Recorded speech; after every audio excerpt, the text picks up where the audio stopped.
the most amazing honey and orange glazed salmon. Let's do it. So first up, for this incredible salmon, we want a bulb of garlic. And for a couple of fillets of salmon, you want 2 or 3 cloves of the garlic. Peel and then dice it up relatively fine.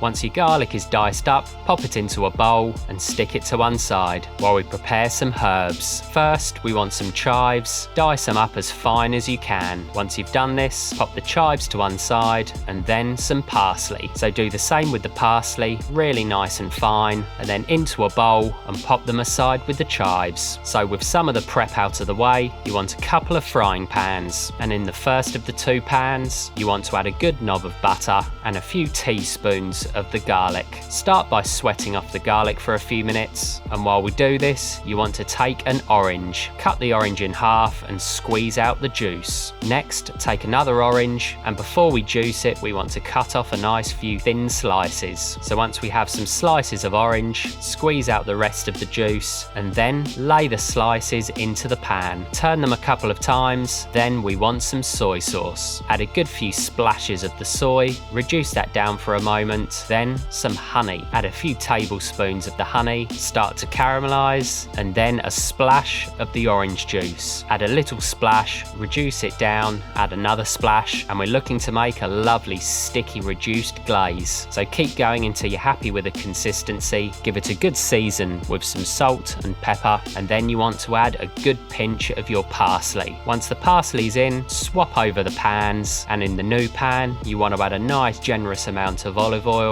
and a good knob of butter. And we're almost going to shallow fry the salmon to get it really nice and crispy. So take your good quality salmon, lay it skin side down into the pan, and you want to give it a good minute on the skin side before turning it on its side, and then turn it again. Keep going until you've got a beautiful crispy skin, and the flesh side of the salmon should have a nice little bit of charring and crispiness. Not too much, we just want a bit of texture, but we want the inside of the salmon to be beautiful, juicy and soft and flaky. So turn it a few more times, finish it on the skin, and after about 3 to 5 minutes, give or take, pop the glaze back on the heat, pop in your salmon, be careful not to break it up, and then drizzle in the glaze. Finish the glaze by cutting it with a touch of the olive oil and the butter, and then we're good to go. So lay some of the orange pieces onto the plate, pop on your beautiful salmon, and then drizzle in that delicious glaze. And then we want to finish this one with a nice generous pinch of the chives. And there we have a